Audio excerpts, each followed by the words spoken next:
Hey guys, welcome back to Forza Horizon 4. So today we'll be doing a drag build and tune for this 2013 Bentley Continental GT Speed.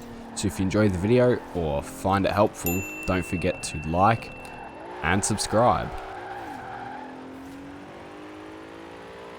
Alright, so first we're going to bring our 2013 Bentley Continental up to the festival drag strip, so we can see how fast it is by the speed trap at the end. So pulling up to the line here, we're going to launch this car from about 4,000 RPM, hold it there and drop it. Shouldn't get any wheel spin at all despite it being really wet. Up into fourth gear, and we got a speed of 257 kilometers an hour. Alright, so now if we take our Bentley Continental into the festival drag strip race, we can see how fast it is against the other cars, as well as getting a quarter-mile time by the end.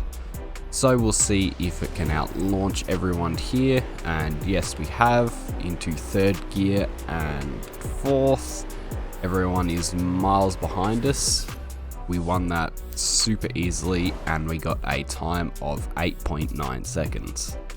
Alright, so now that we've seen how fast our 2013 Bentley Continental GT is, we'll now take it into the festival and I'll show you how to upgrade and tune it.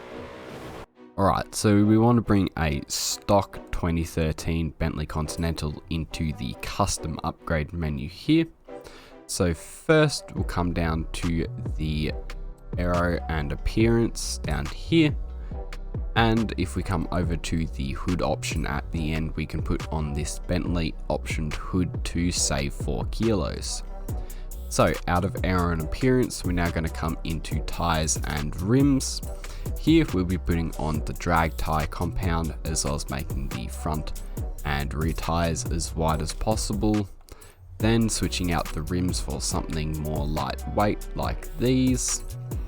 So out of the rims, we'll now come into the track widths to add spaces to the front and rear to make the car a little bit more aggressive.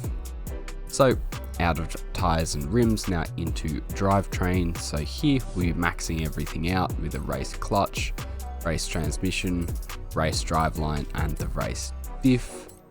So out of drivetrain, now into platform and handling. Here we'll be doing the race brakes as well as rally springs, then race front and rear anti-roll bars, followed by the race weight reduction. So out of platform and handling, now we'll come into engine.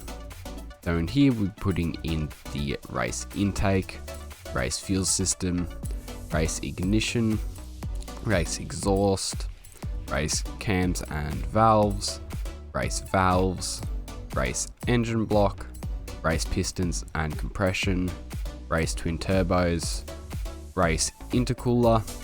We're not going to do the oil and cooling as it adds too much weight while not giving enough power, but finally we'll be doing the race flywheel. So that's it as far as the upgrades go, so you can go ahead and apply all of these. Alright, so now that we've upgraded the car, we can come down to the tuning menu down here. So first I'll show you the metric tune, and then I'll show you the differences for the imperial tune, and I'll leave the tune code on screen now. So for the front and rear tire pressures, we want to set these down to 1.0 bar, just like that for the front and the rear. So next, if we come over to gearing, we're going to set our final drive down to 2.35, just like that. The next, if we come into alignment, we're going to set our front and rear camber angles to 0 degrees and the front caster angle up to 7 degrees. So next we'll come into the springs tab. So for the front here, we're going to set this to 45.0, just like that. And in the rear, we're going to bring this up to 72.0, so you just need to come up to there. The next, if we come into the dampening tab, we're going to set our front rebound stiffness to 1.9, and in the rear, we're going to bring this up to 4.8. For the front bump stiffness, we can leave this at 1.6, and in the rear we're going to bring this up to 4.5. So finally, if we come to the differential tab at the end, we're going to set our front acceleration up to 85%. Then our rear acceleration, we're going to bring this up to 95%. And then finally the center balance, we're going to bring this up to 81%. So that's it as far as the metric tune goes. So now I'll show you the differences for the Imperial tune. Alright, so as far as the differences go for the Imperial tune is you want 15 PSI in both the front and rear tires. Then if you come over to the springs tab, you'll want 252 in the front and 403 in the rear. So that's it as far as the differences go, so you can go ahead and apply all of these. Alright guys, so this has been a drag build and tune for the 2013 Bentley Continental GT Speed. So if you enjoyed the video or found it helpful, don't forget to like and subscribe.